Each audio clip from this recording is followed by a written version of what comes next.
ገና ከመጸነሱ አስቀድሞ በወላጆቹ ዮሐንስና ወለተ ጊዮርጊስ ጸሎትና ምጽዋት የታጨው ይህ ቅዱስ ፍሬ ስጡ ይሰጣቸዋል የሚለውን የወንጌል ቃል በሕይወቱ የተረጎመ የፍቅር መዝገብ ነው።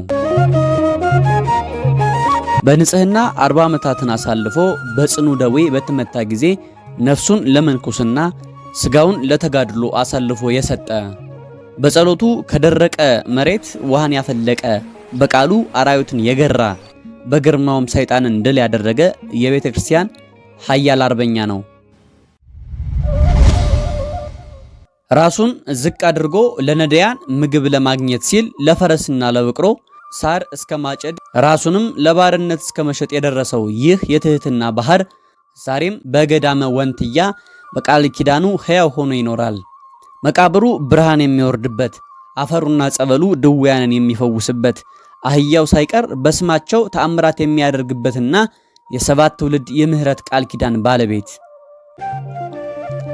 በአምላካዊ ጥበብና በቅድስና መዓዛ በታወቀችው ጥንታዊቷ የላጉና ምድር ከደራ አውራጃ በታች በምትገኘው በዚያች የተቀደሰች ስፍራ ለዓለምና በይበልጥም ለኢትዮጵያ ምድር አዲስ የብርሃን ኮከብ ወጣ። ይህ ብርሃን የሐዋርያው ቅዱስ ጳውሎስን ንጽህና፣ የልበ አምላክ ቅዱስ ዳዊትን ምስጋናና የጠቢቡ ሰለሞን ማስተዋል በልቡ የሰነቀው ታላቁ ጻድቅ አቡነ ሐራ ድንግል ነው። አቡነ ሐራ ድንግል ዘወንዮት ገዳም። ዛሬ የአቡነ ሐራ ድንግልን የቅድስና ተጋድሎ የምንዳስስ ይሆናል። አብራችሁን ቆዩ።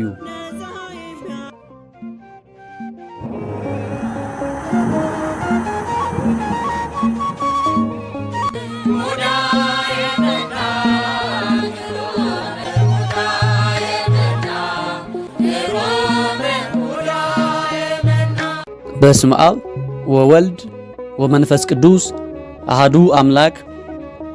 በጥንታዊቷ በላጉና ምድር ከልምላሜዋ ደራ አንድ ክፋይ በሆነችው በዚያች የተቀደሰች ስፍራ የተዋሃዱ ቤተክርስቲያን ከዋክብት አንዱ የመውጣቱ ብስራት ተሰማ።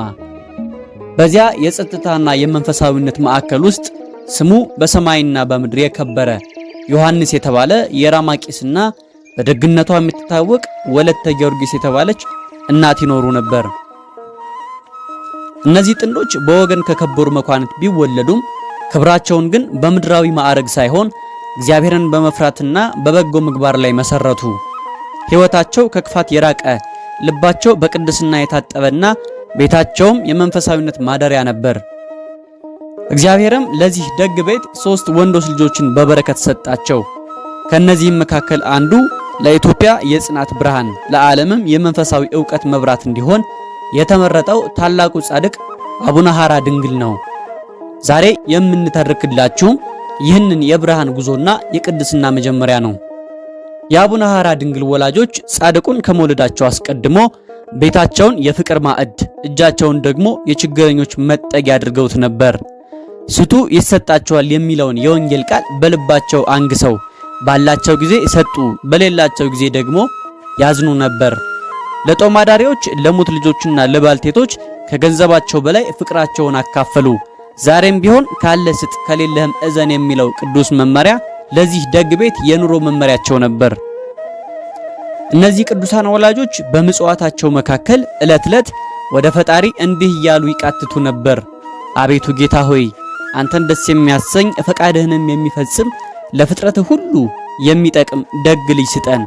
ጠቢቡ ሰለሞን እንዳለው ብልህ ልጅ አባቱን ደስ ያሰኛልና ልባችንን ሐዘን የሚሽር የእግዚአብሔርን ስም የሚያስጠራ ፍሬ ስጠን ብለው ተማጸኑ። ጸሎታቸው እንደ ሐና ልመና ጽኑ ነበር። እርሷም ለሚጸልይ የጸሎትን መልስ ይሰጠዋል እንዳለች እነርሱም መንገድህን ለእግዚአብሔር አደራ ስጥ፣ በእርሱም ታመን እርሱም ያደርግልሃል የሚለውን የልበ አምላክ የዳዊትን ቃል ተስፋ አድርገው ቆዩ። በመጨረሻም ያ ታላቅ ቀን ደረሰ። እግዚአብሔር አምላክ ልመናቸውን እንደ ጣፋጭ ዕጣን መዓዛ እንደ ንጹህ መጽዋዕትም ተቀበላቸው። በጋብቻ ቅድስናና በንጽህና ሐብል የታሰሩት እነዚህ ደጋግ ወላጆች ከዝሙትና ከኃጢአት ርቀው በመጽሐፍ ሥርዓት ተገናኙ። ያ ዕለት የኢትዮጵያ የነፍስ ብርሃን የሆነው አቡነ ሐራ ድንግል በቅድስት ማዕፀን የተዘራባት የመዳን ብስራትም በዚያች ቤት የተሰማባት ድንቅ ዕለት ነበረች። ያች የቅድስና ዕለት በደረሰች ጊዜ በጸሎትና በንጽህና የተገናኙት ወላጆቹ የጸሎታቸውን መልስ አገኙ። ወለተ ጊዮርጊስ መልካም ስራው እንደ ፀሐይ አወጣት የሚያበራውን የኢትዮጵያን የነፍስ ብርሃን አቡነ ሐራ ድንግልን በማህፀኗ ጸነሰችው። ዓለምም የዚህን ታላቅ ብርሃን መገለጥ በጉጉት ትጠባበቅ ጀመር። 9 ወር ከ5 ቀን ሲፈጸም በአጼ አጽናፍ ሰገድ ዘመነ መንግስት ያ የተባረከ ፍሬ ከእናቱ ማህፀን ወጣ። በቤቱ ውስጥ ታላቅ ደስታና ሐሴት ሆነ።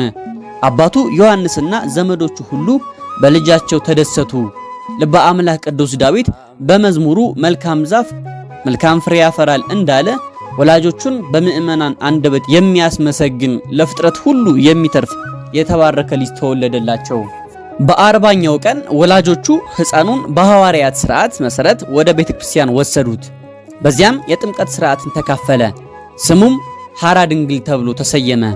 ትርጉሙም የድንግል ማርያም ጭፍራ ወታደር ማለት ሲሆን ይህም ስም ወደፊት ለሚጠብቀው ታላቅ መንፈሳዊ ተጋድሎ ምልክቱ ነበር። ከጥምቀት በኋላ ወላጆቹ ሕፃኑን ወደ ቤታቸው ወስደው በሕግና በሥርዓት አሳደጉት። ጠቢቡ ሰሎሞን ልጅን በሄደበት መንገድ ምራው እንዳለ ገና በለጋነቱ ከብሉይ እስከ ሐዲስ ቅዱሳት መጻሕፍትንና የዳዊትን መዝሙር ይማር ዘንድ ለመምህር ሰጡት። ሕፃኑ ሐራ ድንግልም በጥበብና በማስተዋል እያደገ ለትምህርት እጅግ የተጋ ሆነ። አቅመ አዳም ሲደርስም በመምህሩ ፈቃድ ወደ ጳጳሱ ዘንድ ሄዶ የድቁና ማዕረግን ተቀበለ። በደስታና በሰላም ወደ መንደሩ ሲመለስ መላው ሕዝብ የቤተክርስቲያን አዲስ ኮከብ መውጣቱንም አወቀ። ወጣቱ ዲያቆን ሐራ ድንግል የድቁና ማዕረግን ከተቀበለ በኋላ በቅድስናው ጎዳና ላይ እንደ ንጋት ኮከብ ያበራ ጀመር። የጥበባት ባህርና የቋንቋዎች ባለቤት የሆነው ታላቁ ሐዋርያ ቅዱስ ጳውሎስ ለልጁ ለጢሞቴዎስ ዲያቆናት ንጹሐን ለጸሎትም የነቁና የተጉ ይሁኑ ብሎ የሰጠውን መመሪያ ሐራ ድንግል የልቡ ጽላት አደረገው። በንጽህናና በቅድስና በጸሎትና በጭምተኝነት በፍቅርና በትህትና እየተመላለሰ አምላኩን በታማኝነት ማገልገል ጀመረ። ነገር ግን በዚህች ዓለም ላይ የማይቀረውና የማይታለፈው የሞት ጽዋ ደረሰ። ክቡር ዳዊት በመዝሙሩ ሞትን ሳያይ በሕይወት የሚኖር ማን ነው? ሰውስ ከንቱን ይመስላል፣ ዘመኑም እንደ ጥላ ያልፋል ብሎ እንደተናገረ በአቤልና በሴት የተጀመረው የሞት ጉዞ ወደ ጻድቁ ወላጆች ቤት መጣ። ደጋጎቹ ወላጆቹ ዮሐንስና ወለተ ጊዮርጊስ ከዚህ ዓለም ድካም አርፈው ወደ ዘላለም ሕይወት ተሻገሩ። ሐራ ድንግልም በወላጆቹ እረፍት የመረረ ልቅሶን አለቀሰ። ልቡም በሐዘን ተነካ።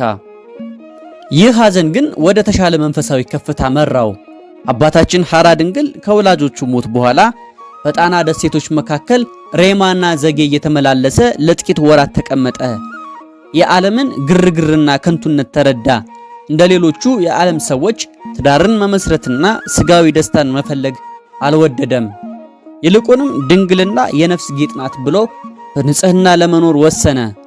የሬማ ደሴት ሞገዶችና የዘጌ ዝምታ የጻድቁን ጸሎትና የድንግልና ሕይወት እየመሰከሩ ወደፊት ለሚጠብቀው ታላቅ የቅድስና ተራራን መውጣት ራሱን ያዘጋጅ ጀመር። አባታችን ሐራ ድንግል ልብሰ ምንኩስናን ሳይለብስ በድንግልናና በንጽህና 40 ዘመናትን አሳለፈ። ይሁን እንጂ እግዚአብሔር ወርቅን በእሳት እንደሚፈትን ጻድቁንም በጽኑ ደዌ መታው። የንዳድ በሽታ ሰውነቱን አደከመው። ያን ጊዜ ግን አባታችን በስጋው ከመፈወስ በላይ ነፍሱን ለፈጣሪ ሙሉ በሙሉ ለመስጠት ወሰነ። ልክ እንደ ታላቁ ጻድቁ እንደ አባ አንጦስ ዓለምን ጥሎ ሊሄድ እንደ ቅዱስ አርሴኒዮስም ከሰው ተለይቶ ከፈጣሪ ጋር ሊነጋገር ተመኘ። ከዚያም መዓዛ ድንግል የተባሉትን የሬማ መምህርን ተማጽነው የመንኩስና ልብስ ለበሰ። መምህሩም ለጀማሪዎች ለማዕከላውያንና ለፍጹማን የሚገባውን የመንኩስና ሕግ አሰለጠነው። ያን ጊዜ ድንቅ ተአምር ሆነ። እግዚአብሔር አምላክ ከሞት አዳነው፣ ከደዌውም ፈወሰው። ጻድቁም የቅስና ማዕረግን ተቀብሎ በጸጋ ላይ ጸጋን ተጎናጽፎ ወደ ቤቱ ተመለሰ። ነገር ግን ልቡ ሰማያዊውን ኢየሩሳሌም የናፈቀ ሰው በምድራዊ ቤት እንዴት ሊቀመጥ ይችላል? አባታችን ከዘመዱ ተሰውሮ ወደ ሸዋ ምድር ሊሄድ ተነሳ። በመንገድ ላይ ግን የወንድማቸው ልጅና የልብ ወዳጃቸው አርከመራያን ጨምሮ ዘመዶቹ ግራሪያ በተባለ ስፍራ አገኙት። ዘመዶቹም በፊታቸው ተንበርክከው እንዲህ ሲሉ ለመኑት፣ አባታችን ሆይ እባክህ ወደ ሀገር ተመለስ፣ እኛም የምትቀድስበትን የምታስተምርበትንና ለዘመዶችህ የሚቀርብ ገዳም እንፈልግልሃለን። አንተ ጸድቀህ እኛንም በጽድቅህ እንድታጸድቀን ከማያንቀላፈው ትልና ከማይጠፋው የገሃነም እሳት እንድታድነን እንፈልጋለን አሉት። በአምላካቸውም ስም ማሉለት። አባታችንም ልክ እንደ ቅዱስ ሙሴ ለሕዝቡ የሚራራ ልብ ነበረውና ቃላቸውን ሰምቶ እሺ አላቸው። ይህ እሺ የሚል ቃል በወንትያ ምድር ላይ ታላቅ የብርሃን ፋኖስ እንዲበራ ምክንያት ሆነ። ዘመዶቹ 7 መሳሮችን ይዘው ከቁስቋም ጀምረው መንገዱን እየጠረጉና ዱሩን እያለሰልሱ ጻድቁን አጅበው ወደ ተመረጠው ስፍራ መሩ። ያን ጊዜ አባታችን ሐራ ድንግል ወደ ገዳሙ በደረሰ ጊዜ ቆም ብሎ እንዲህ አለ። ማረፊያዬ ይህች ናት። በድካሜ ጊዜ የማርፍባት ትንሽ ቤት ስሩልኝ። እስከ ዕለተ ሞቴ ድረስ በዚህ እንድኖር ሥጋዬም እስከ ትንሣኤ ድረስ እዚህ እንዲያርፍ እግዚአብሔር አዞኛልና አለ። ዘመዶቹም የታዘዙትን ፈጸሙ። እንጨቱን ቆርጠው መሬቱን ቆፍረውና አጥረው ጻድቁን በዚያው ትተውት ወደ ቤታቸው ተመለሱ። አባታችንም በዚያች ጠባብ ቤት ውስጥ እንደ ቅዱስ ጳውሊ በብቸኝነት እንደ አባ መቃርስም በትህትና ተጋድሎውን ጀመረ። የጻድቁ ምግብ እንደ ቅዱሳን አባቶቻችን ለሥጋ ሞት ለነፍስ ሕይወት የሚሆን ነበር። እንደ ወንጌላዊ ቅዱስ ዮሐንስ መጥምቅ ከምድር ፍሬና ከውሃ በቀር ምንም አይቀምስም ነበር። ጥቂት ምስርና አደንጓሬን በጽዋ ሰፍረው በ3 ቀን አንድ እየተመገበ በታላቅ ጾም ሰውነቱን ቀጣ። ታላቁ አባት ቅዱስ ይስሐቅ እንዲህ ይላል።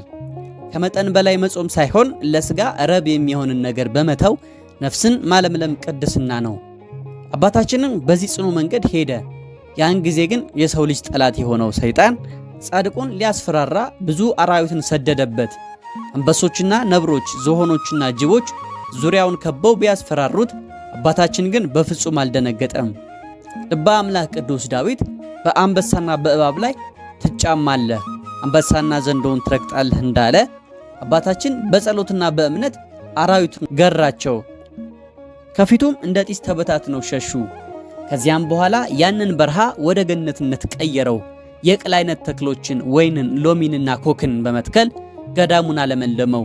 ይህ ስፍራ ዛሬም ድረስ የፈውስና የበረከት ምንጭ ሆኖ ይኖራል።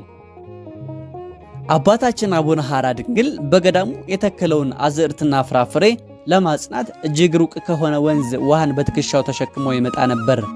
መንገዱ አድካሚ፣ ዳገቱና ቁልቁለቱም አሰልቺ ቢሆንም ጻድቁ ግን በትዕግስት አገለገለ። በመጨረሻም ልቡ ወደ ፈጣሪ እንዲህ ሲል ጮኸ።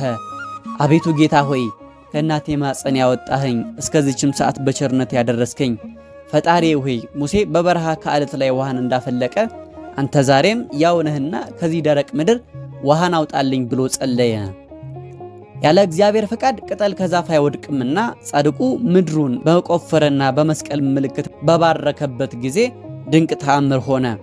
ወዲያውኑ ከደረቁ መሬት 2 ረድፍ የጠቆፈሩ ውሃዎች ፈልቀው ፈሰሱ። ያ የጸሎት ውሃ ተክሎቹን አረሰረሰ፣ ለሚመጡትም ሰዎች ሁሉ በረከት ሆነ። ጻድቁም ያፈራውን ፍሬ ለድሆች ይመጸውት፣ በገበያም ሽጦ ለችግረኞች መጠጊያ ይሆን ነበር። ታላቁ ቅዱስ ባስልዮስ እንዳለው የጻድቃን እጅ ሁልጊዜ መስጠትን እንጂ መቀበልን አታውቅም እንዳለ አባታችንም የዚሁ ቃል ትርጓሜ ነበር።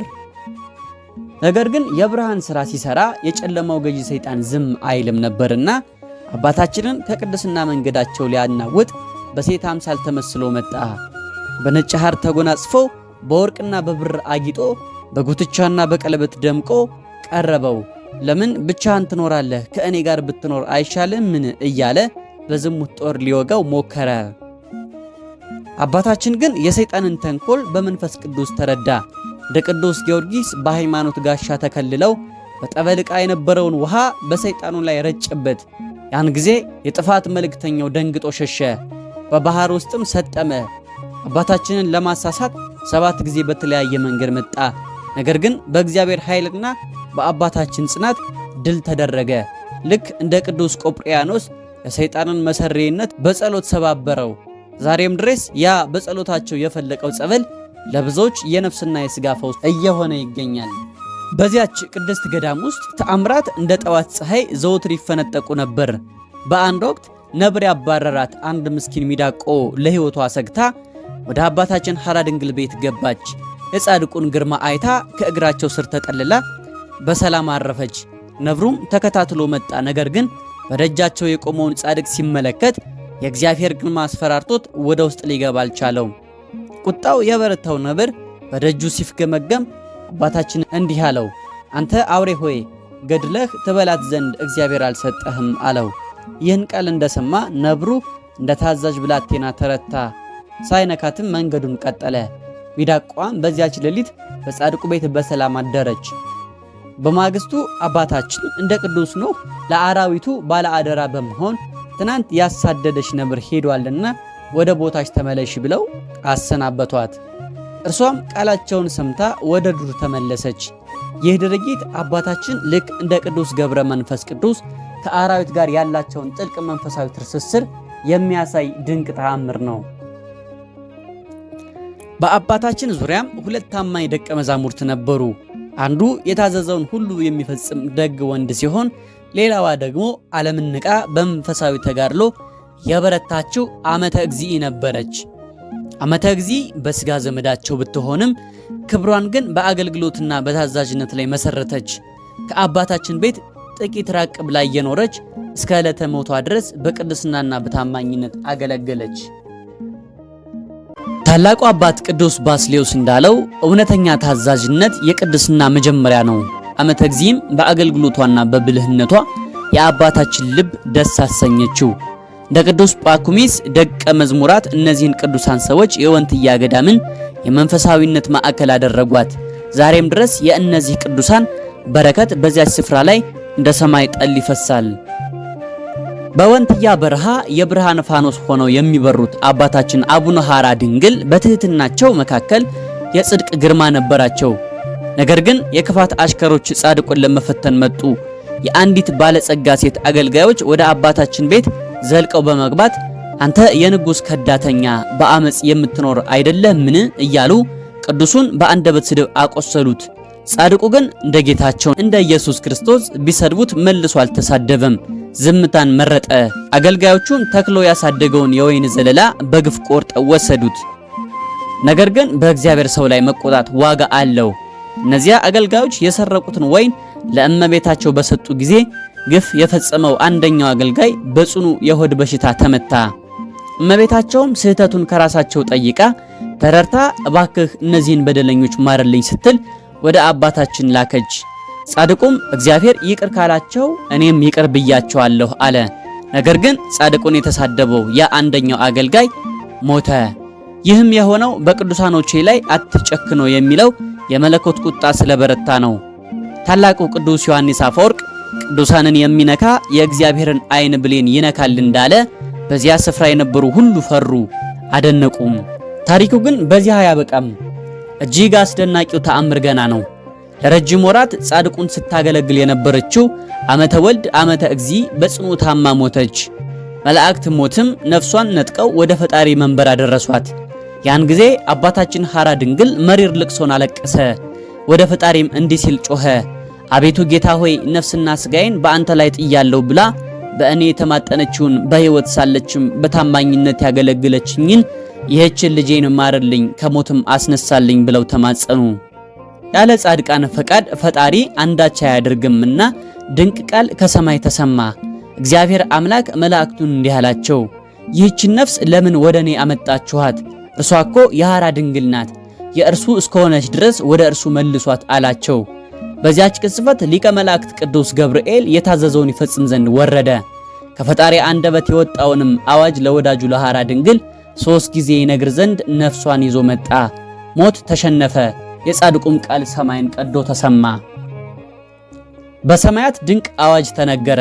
ያች የሞተችው ነፍስ በመላእክት ክንፍ ተይዛ ወደ ስጋዋ ከመመለሱ አስቀድሞ እግዚአብሔር አምላክ ለወዳጁ ለሐራ ድንግል የማይታተፍ ቃል ኪዳንን እንዲህ ሲል አጸናለት። ሐራ ድንግል ሆይ ስምህ የጠራውን መታሰቢያህን ያደረገውን ለተራቡትና ለተጠሙት በስምህ ምጽዋት የሰጠውን ገድልህን የጻፈውንና የተረጎመውን እንዲሁም ከሩቅም ከቅርብም መጥቶ ገዳምህን የጎበኘውን ሁሉ እስከ 7 ትውልድ ምሬልሃለሁ አለው። ያን ጊዜ ያቺ የሞተችው ዓመተ ወልድ ከሰማይ የሰማችውን የምህረት ዜና ይዛ ወደ ስጋዋ ተመለሰች። እንደ በፊቱ በሕይወት ተነስታ እግዚአብሔር ለጻድቁ የሰጠውን ታላቅ ክብር ለዓለም መሰከረች። አባታችንም በጸጋ አወቀ፣ በፈጣሪውም ምስጢር እጅግ ተደሰተ። አቡነ ሐራ ድንግል በወንትያ ገዳሙ ለ14 ዓመታት በተአቅቦ በተጋድሎ ኖረ። ጠላት ሊወረው በመጣ ጊዜ በመንፈሳዊ ግርማው ባለበት ተገትሮ እንዲቀሩ ያደረጋቸዋል። በሱንሲኖስ ዘመንም ሁለት ባህሪ የሚለውን የሮማን ሃይማኖት መለኮትንና ትስብእትን ለምን ትከፍላለህ ብለው ንጉሱን ገሰጹት። ግርማቸው ያስፈራው ንጉሱም ይህንን መነኩሴ ከቤት ያውጡልኝ ብሎ እስኪሸበር ድረስ በሃይማኖት ጸኑ። ለእመቤታችን ካላቸው ፍቅር የተነሳም ምስጋናዋን ሲያደርሱ 3 ክንድ ከምድር ከፍ ይሉ ነበር። ቅዱስ ገብርኤልም እንደ ጥላ አይለያቸውም ነበር። ከጻድቁ ድንቅ ተአምራት መካከል የማነ ብርሃን የተባለው ታማኝ አህያቸው ታሪክ አይረሳውም። ይህ አህያ ያለ እረኛ ተሰማርቶ አንገቱ ላይ ባለ ቃጭል ማርያም ባርኪ እያለ ከገበሬው እህል ይሰበስብ ነበር። አህያውም ሲሞት ጻድቁ እንደ ሰው አልቅሰው በጨርቅ ጠቅልለው ቀበሩት። ዛሬም ድረስ በዚያ በአህያው መቃብር ላይ የሚፈልቀው ጸበል በአቡነ ሐራ ድንግል ስም ድውያንን እየፈወሰ ይገኛል። አባታችን አቡነ ሐራ ድንግል ሁልጊዜም በልባቸው ውስጥ የሚያመላልሱት የታላቁ መነኮስ የመቃቢስ ድርሳን እንዲህ ይል ነበር። ልጆቼ ሆይ ስሙኝ፣ ማር ከእሬት ጋር ይጣፍጣልን? ጽድቅስ ያለ ምግባር ይገኛልን? ከትሕትናስ የሚሻል መልካም ሥራ አለን? ይህ ጥልቅ ጥያቄ በአባታችን ሕይወት ውስጥ በተግባር ተተርጉሟል። ጻድቁ ፍቅር ማለት ከራስ ይልቅ ለሌላው ማሰብ ነው የሚለውን ሰማያዊ መርህ የኑሯቸው መመሪያ ያደረጉት። በትረ ማርያም ስለሚባሉት አባት በአባታችን ገድል ላይ የተጻፈው ታሪክም እጅግ ልብን ይነካል። አባታችን ሐራ ድንግል ከገዳማቸው ዘጌ ወጥተው ወደ ሌላ ቦታ የሚሄዱትን ለነዳያን የሚሰጡትን ነገር ለመሰብሰብ ነበር። ጻድቁ ክብርንና ጽድቅን ከፈጣሪ ዘንድ ያገኙ ታላቅ አባት ቢሆኑም ላጣና ለነጣ ምስኪን ምግብ ለማግኘት ሲሉ ግን ለፈረስና ለበቅሎ ሳር የሚያጭዱ ተራ ባሪያ ሆነው ራሳቸውን እስከ መሸጥ ደርሰዋል። ከባለጸጋው ቁራሽ እንጀራን ተቀብለው ረሃብ ለጠናበት ድሃ ይሰጥ ዘንድ በባለጸጋው ደጅ እንደ ምስኪን ለማኝ ከድሆች ጋር ተቀምጠው ይለምኑ ነበር። አልፎም በመንገድ የሚያልፉ ሰዎችን ዕቃ ተሸክመው አድካሚውን መንገድ ይጓዙ ነበር። ይህም ሁሉ የሆነው እርሳቸው በልተው እንዲጠግቡ ሳይሆን የክርስቶስ ምስል የሆኑት ነዳያን እንዳይራቡና እንዳይታረዙ ለማድረግ ነበር። ይህ ታላቅ መስዋዕትነት ታላቅ መሆን የሚፈልግ የሁሉ አገልጋይ ይሁን የሚለውን የወንጌል ቃል በሕያው ሥጋቸው የፈጸሙት ነው። አባታችን ሐራ ድንግል ስማቸው በሰማያት የከበረ ቢሆንም በምድር ግን የድሆች አገልጋይ የነዳያን ወዳጅና የትህትና አባት ሆነው ኖሩ። ይህ ሕይወታቸውም ዛሬም ድረስ ለኛ ለክርስቲያኖች ታላቅ የፍቅር ትምህርት ነው። በዚህች ምድራዊ ሕይወት ውስጥ ማንም የማይቃወማቸው ከደካማ እስከ ብርቱ ሁሉንም የሚያሸንፉ ሁለት ታላላቅ ኃያላን አሉ።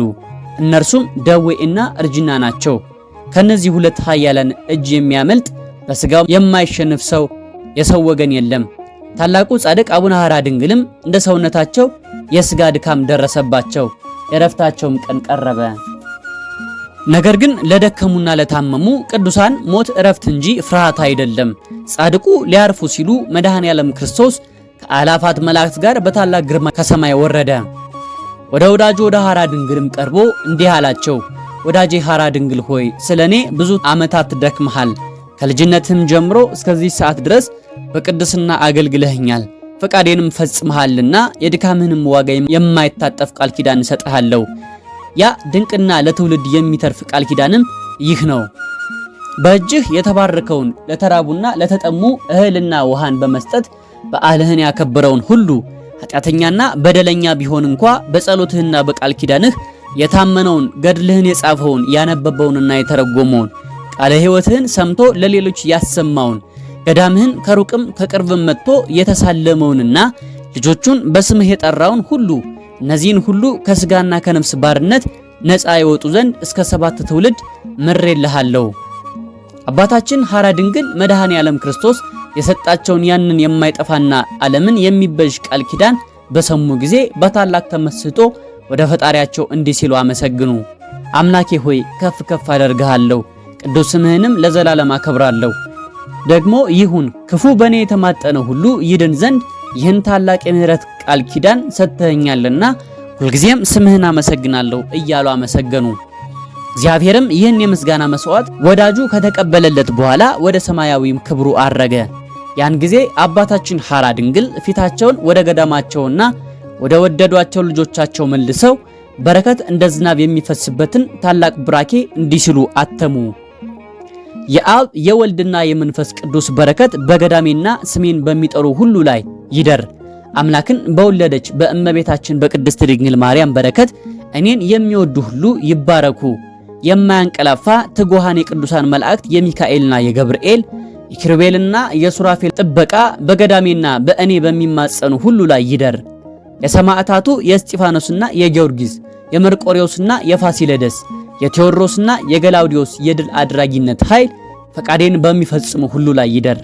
የታላላቅ አባቶቻችን የአቡነ ተክለ ሃይማኖትና የአቡነ ኤዎስጣቴዎስ የጻድቁ አቡነ ገብረ መንፈስ ቅዱስና በኢትዮጵያ በገዳማትና በአድባራት የሚኖሩ ቅዱሳን ሁሉ በረከት በገዳሜና አጥንቴን በሚጠብቁ ልጆቼ ሁሉ ላይ ለዘላለም ጸንቶ ይኖር ብለው ገዳማቸውን ባረኩ።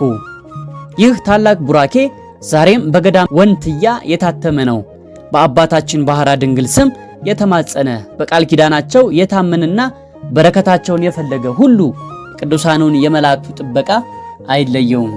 የሃይማኖት አምድ የቸርነትም መዝገብ የሆኑት እንደ መላእክት በንጽህና የተሸለሙት ታላቁ አባታችን አቡነ ሐራ ድንግል ምድራዊ ተልእኳቸውን በድል ፈጸሙ። እኚህ ቅዱስ አባት ያንን ሁሉ ቃለ ቡራኬ ለልጆቻቸው ካተሙ በኋላ በኢያቄምና በሐና በሰማዕታቱ በፋሲለደስና በገላውዲዮስ በዓለ ዕለት በጥምቀት ማግስት ጥር 11 ቀን ከዚህ ዓለም ድካም አረፉ። ጻድቁ ዜናና ዝና በሕይወት ሳሉ እንደ ማለዳ ጀንበር ያበራ ነበርና እንደ በትረ ማርያም ጽጌ ድንግልና ወለተ ጴጥሮስ ያሉ ታላላቅ ቅዱሳን ከያሉበት እየመጡ በረከታቸውን ይቀበሉ ነበር። አባታችን በክብር ካረፉ በኋላ ግን እግዚአብሔር ለወዳጁ ያለውን ፍቅር በገሃድ አሳየ። በመቃብራቸውም ላይ ለተከታታይ 40 ቀናት ሰማያዊ ብርሃን ሲወርድና ሲበራ በብዙዎች ዓይን ታይቷል። ዛሬም አጽማቸው በዚያው በገዳማቸው በክብር አርፎ ይገኛል። በጸሎታቸው ያፈለቁት ጸበልና ከመቃብራቸው የሚገኘው አፈር ሰውንም ሆነ እንስሳትን ከማንኛውም ደዌ የሚፈውስ ፍቱን መድኃኒት ሆኗል። ለሥጋ ደዌ፣ ለእብጠት፣ ለቁስልና ለለምጽ የተጨነቁ ሁሉ በጻድቁ ጸበልና እምነት ድህነትን ያገኛሉ።